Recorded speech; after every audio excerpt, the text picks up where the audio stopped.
Hello, this is Darius Farley with Abraham Stanley Realtors here in Columbia, South Carolina.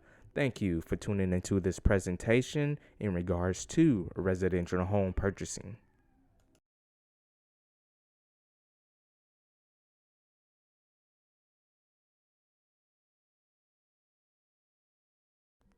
What to do first? Your must do items before speaking with a realtor. I advise all my prospects to speak with a mortgage loan officer, beginning with your primary financial institution. So you want to speak with your lender at your current bank. And if you go to a specific branch in regards to that financial institution, speak with the lender or the mortgage loan officer who is working within that particular branch, since you more than likely have rapport with those within that branch. You want to submit an application and speak with multiple lenders. Do not get caught up on one lender. This is an issue because many lenders and brokers have different thresholds as far as the amount of risk they can tolerate as far as with the company. So I always recommend to speak to at least 3 other lenders to see who offers the best incentives for you, whether it's the max amount that you qualify for, if you have an average credit score, a low credit score, what is their threshold for that, as well as incentives, something towards closing or your down payment, discount points on your rate. Discuss all this with the mortgage loan officer prior to solidifying anything with one particular lender.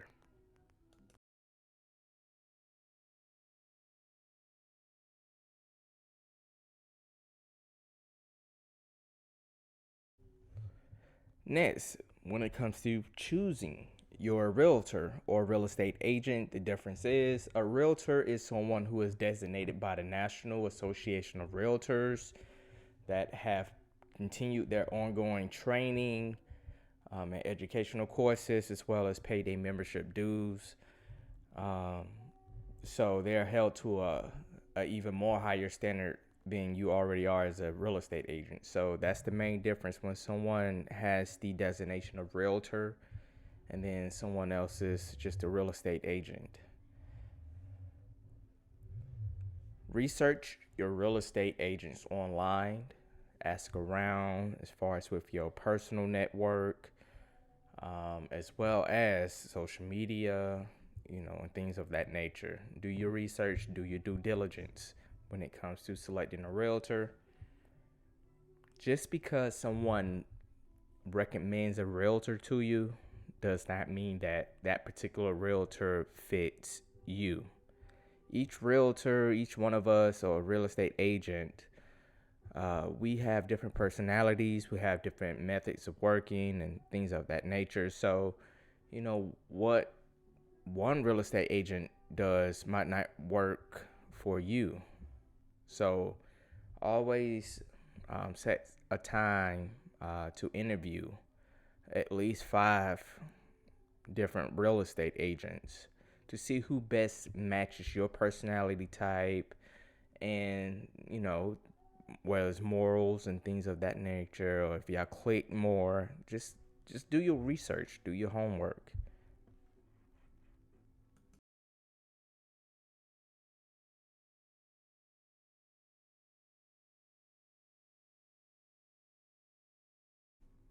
After you've selected your real estate agent or realtor, next you all will sit down and discuss exactly what you're looking for in a home and your budget as far as what you received from your pre-approval with the lender. Based upon your taste and your budget, the agent would do their research through multiple outlets that we have access to, and we'll put together or compile a list of homes and begin to show you those homes as far as which ones you want to tour, and we'll set up times and dates in regards to home tours, scheduling home tours. Now, this is a very critical step because working with buyers is very time consuming. So we have to be on a strict schedule as well as stick to exactly what we discussed at the beginning in regards to your taste and your budget. Now is not the time to play around when it comes to purchasing a home because homes are being bought under contract in less than 24 hours. And you're competing with multiple people. A lot of homes are being sold off market. So once you see a home that you are very interested in and you've toured, submit one offer at a time. You want to narrow your list down after you viewed and toured the homes that your agent compiled, and you want to submit an offer on the best home out of that group. Like I said before, be mindful. There are other buyers out there that want a home as well. There are cash buyers. You have your conventional loan, your FHAs, USDAs, and whatever else programs that are out there. But you most definitely want to be serious in this step when it comes to home tours, because your average real estate agent will not tour 20 to 50 different properties and burn time, because we have other clients that we're working with as well. So if you're wasting time, the relationship more than likely will be terminated.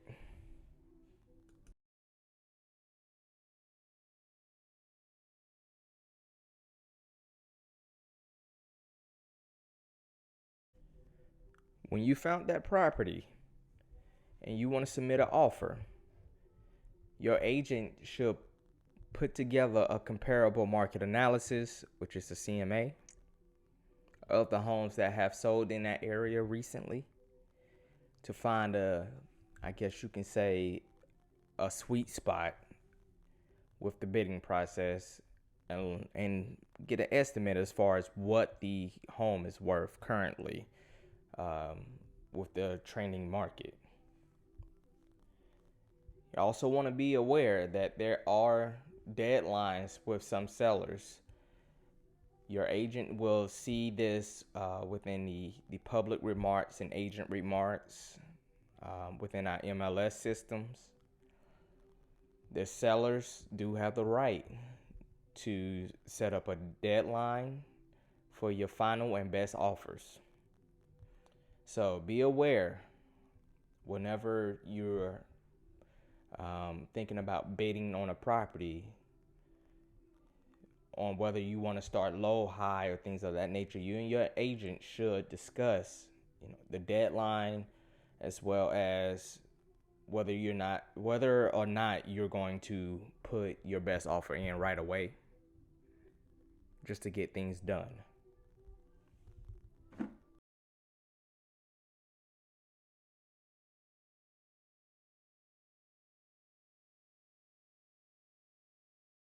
A side note is to be added from the previous step. Your agent should discuss any appraisal gaps, potential gaps in the amount that the property appraises for and the amount that you bid on. This should be discussed prior to you even submitting the bid. And understand that if there's an appraisal gap, you will be liable to pay out of pocket before the lender finances anything. Once your offer is accepted, as stated in your exclusive agency agreement, there is a 1 to 2 business day window as far as the earnest money or earnest funds to be deposited into the escrow account at the closing attorney's office. It is typically best to have a due diligence period to give you some time to schedule, your inspections, your home inspection, your HVAC inspections, pool inspections, your CL 100, which is your termite inspection here in South Carolina. So just be mindful. Use that due diligence period, which is typically 10 business days from the ratified date of the contract. So once that is all completed within that time period, if nothing major occurs or is found in the inspections, then you can proceed. If something is found, of course, that's between you and your agent to negotiate what the seller needs to fix. However, it is to be noted, if a home is being sold as is, you're purchasing that home as is. At the end of the day, the seller is not obligated to do any repairs if the home is being sold as is. Also note, if you rescind your offer during this time period, you will get your earnest money back. However, if a title search has been performed, then you will have to reimburse the closing attorney's office. They will bill you for the amount the title search was on their end.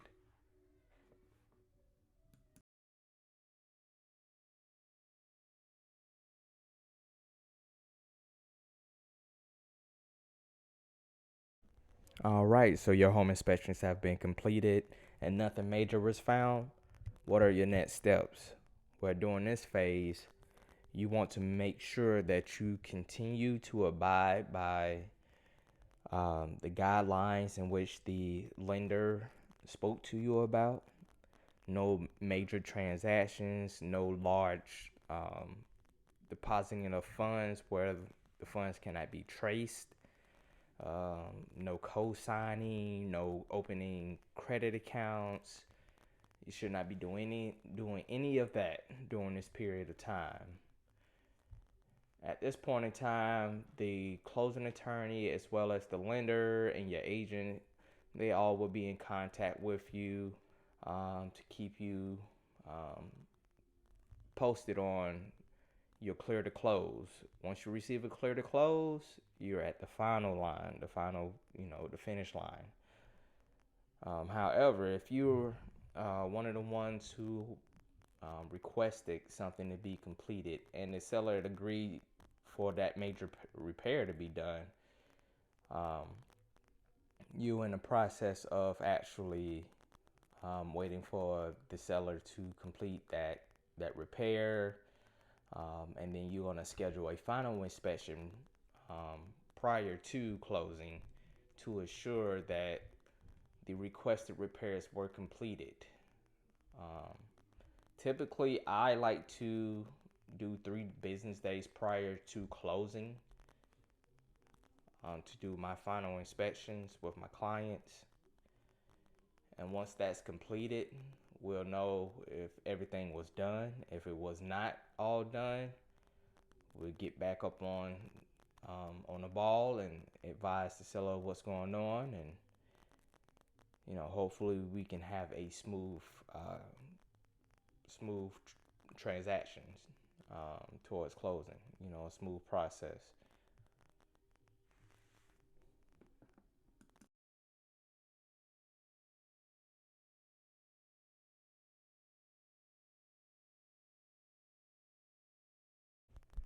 All right. So, as stated before, once you have the repairs completed that you submitted with the repair addendum to the seller, you're pretty much at the finish line with the closing. You do your final inspection, either the day prior to closing or a couple of days prior to closing, whatever it may be. Um, like I said before, typically I expect things to be done at least 3 days prior to closing, just in case something needs to be touched up and not at the last minute. Any loose items may need to be addressed, but typically those are addressed prior to the clear to close being received. Your closing costs, you either wire the funds, more than likely wire the funds to the closing attorney. This will be deposited into the escrow account.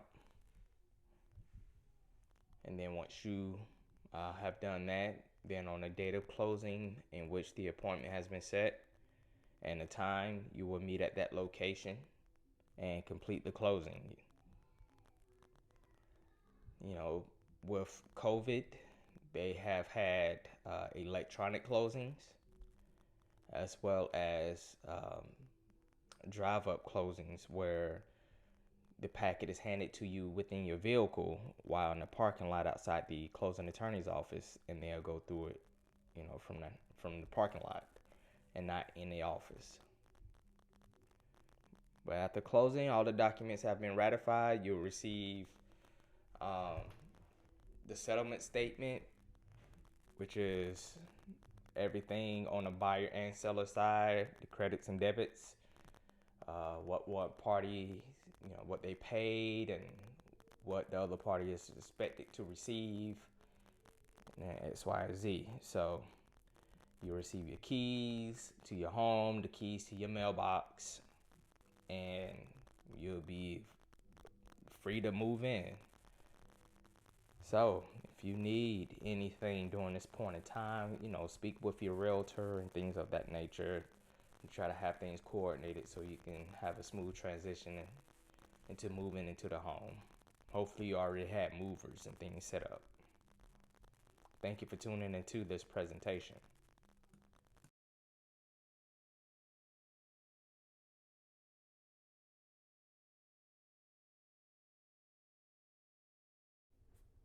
Additional side notes: your closing costs, your appraisal gap, and your down payments are completely separate costs from one another. So be mindful of that.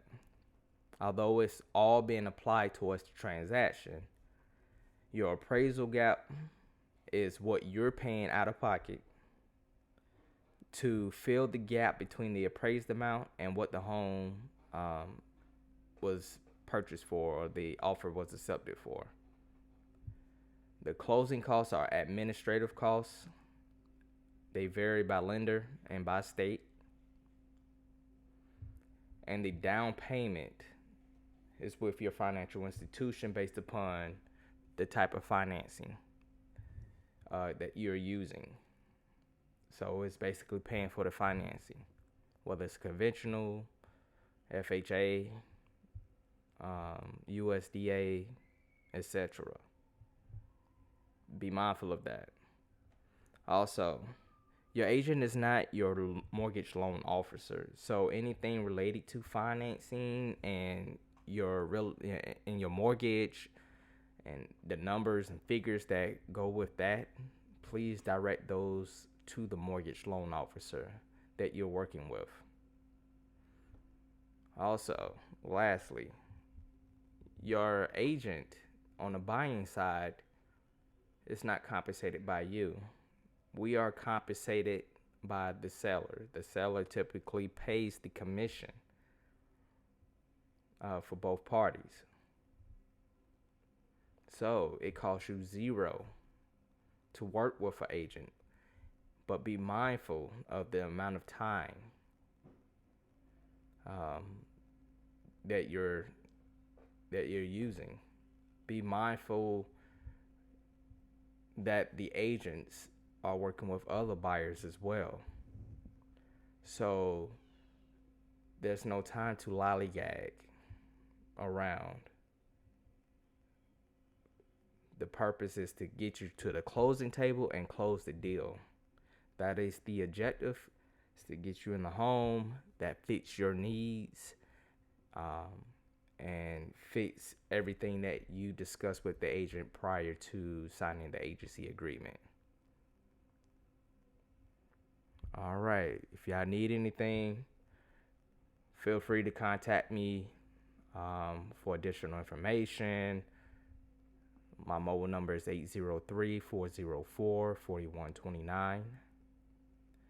I'm also going to leave everything else along with my experience on the next slides. Be sure to follow me on Instagram, Facebook, YouTube, LinkedIn. To keep on top of things. Also, if you're interested in selling your home, or you're interested in buying, or you want to do both, feel free to contact me. I'm text friendly, so you can text me if you don't have the time to talk right away, and let me know your interest. My website is DariusFarleyRealty.com, and you can enter your information from there as well. Take care, and I hope to hear from you soon.